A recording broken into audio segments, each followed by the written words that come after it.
Chacun se présente comme savant, juge, avocat,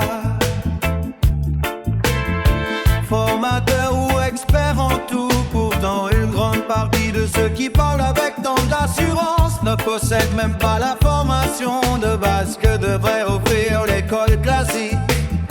Ceux qui ont réellement fait des études ne remplissent pas toujours leurs responsabilités, au lieu de mettre leur savoir au service de la vérité et du bien commun.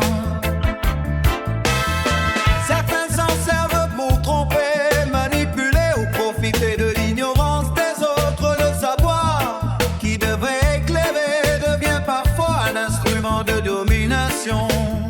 Le plus inquiétant est la disparition des repères. Il n'y a plus de distinction entre les enfants, les adolescents et les adultes. Tous se retrouvent dans le même espace, exposés aux mêmes contenus, aux mêmes polémiques et aux mêmes influences, sans filtre ni discernement.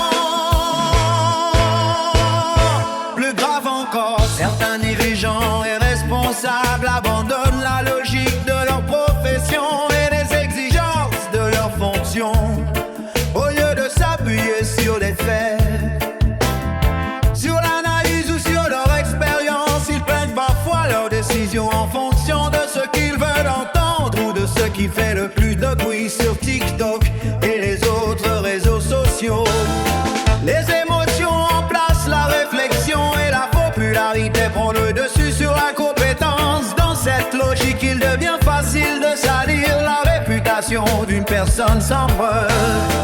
Une rumeur, une vidéo sortie de son contexte ou une accusation sans fondement peut suffire à détruire une image construite pendant des années. Les agènes, les partages et les vues semblent avoir plus de valeur que la personnalité, l'intégrité, la vérité ou la justice. Une société qui remplace la réflexion par l'immédiateté, la connaissance par l'improvisation et la vérité par la viralité risque de perdre son sens critique.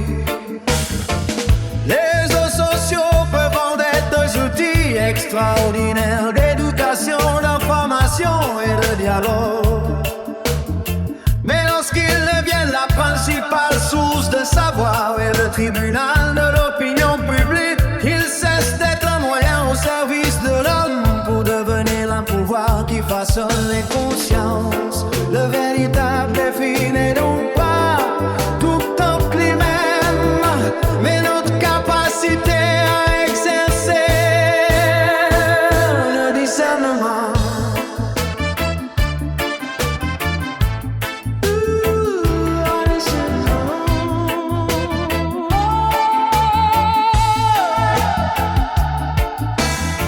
Une société progresse lorsqu'elle apprend à vérifier les faits, à respecter les compétences, à valoriser l'éducation et à défendre la réalité, même lorsqu'elle est moins populaire que le mensonge.